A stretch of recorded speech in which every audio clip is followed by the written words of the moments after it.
Well, welcome back. And we know that September is Suicide Prevention Month. And so all month long, there's so many activities going on too. And we want to be joined now by Angela Cummings, the Executive Director for the American Foundation for Suicide Prevention, not only to talk about some of the things going on in September, but also one very important event coming up in the early part of October. Thanks for joining us.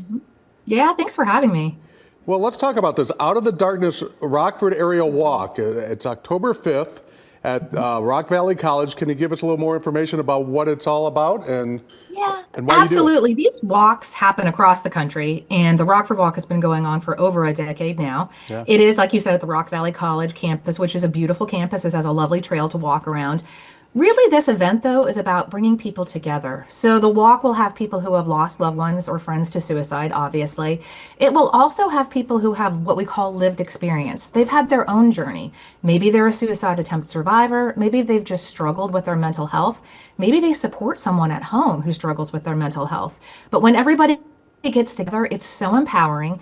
And it's so important to know that you're not alone and that it's okay to talk about this issue. And then when we talk about it, we can get help and people get better. So that's really what the walk is all about, out of the darkness. Absolutely. So for folks that want to register, what is the steps and process for that?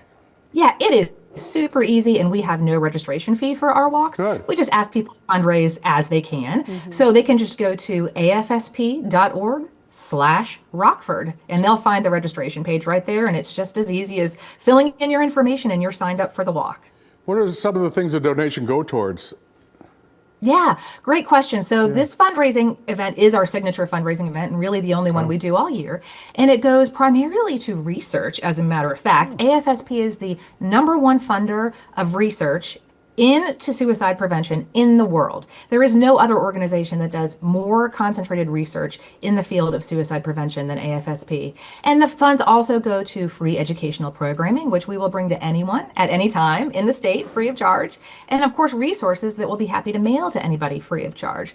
So programming, research, education, and advocacy as well. So those are the things that we raise money for. And it's very incredible research that you guys are doing, because it's not a topic that people typically think of as something that needs to be researched, but it really, really does.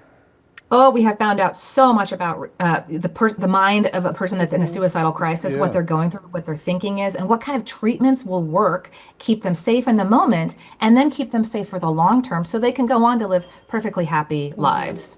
Is there a lot of instances where, someone who committed suicide or tried to have a mental health condition that maybe is even undiagnosed?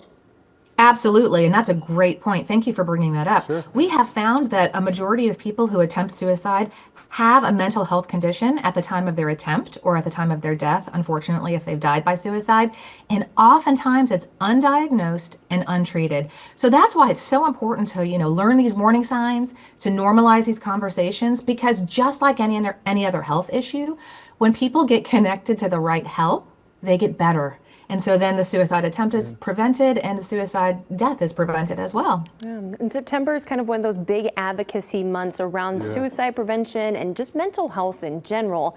What are some things that people can do practically in their everyday life to either help themselves or help a loved one?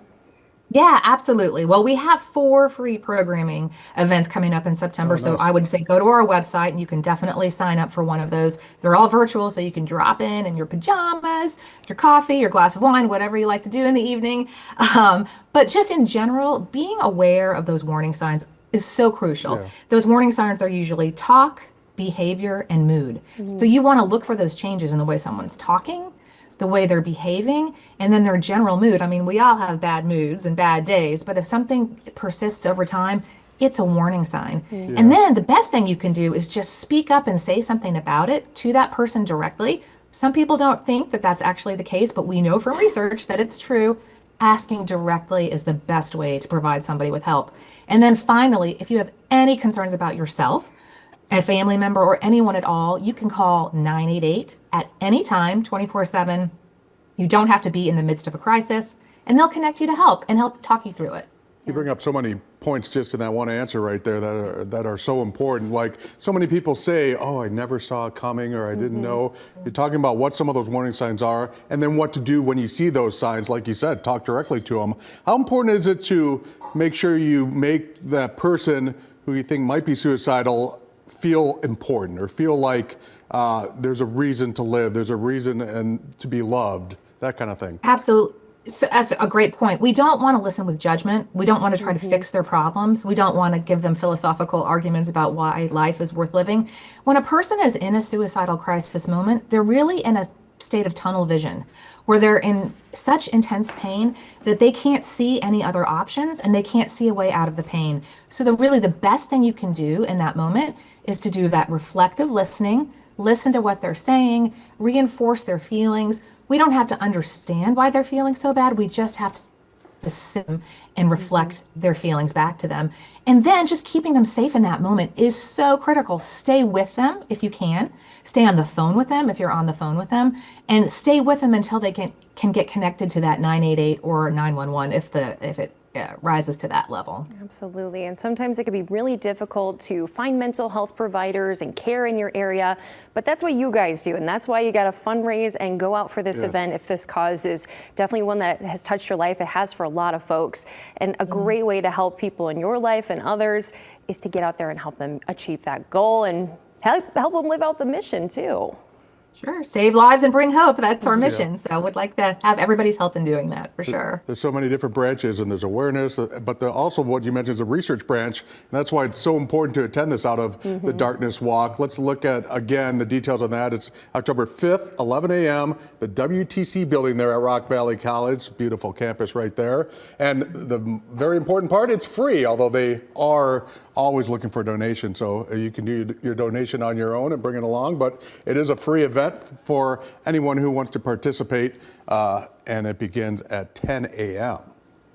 Correct. Well, thanks so much. Thanks so much for being with us. We appreciate your time. And once again, make sure you go and register for that free walk and do your best to fundraise or make a great donation.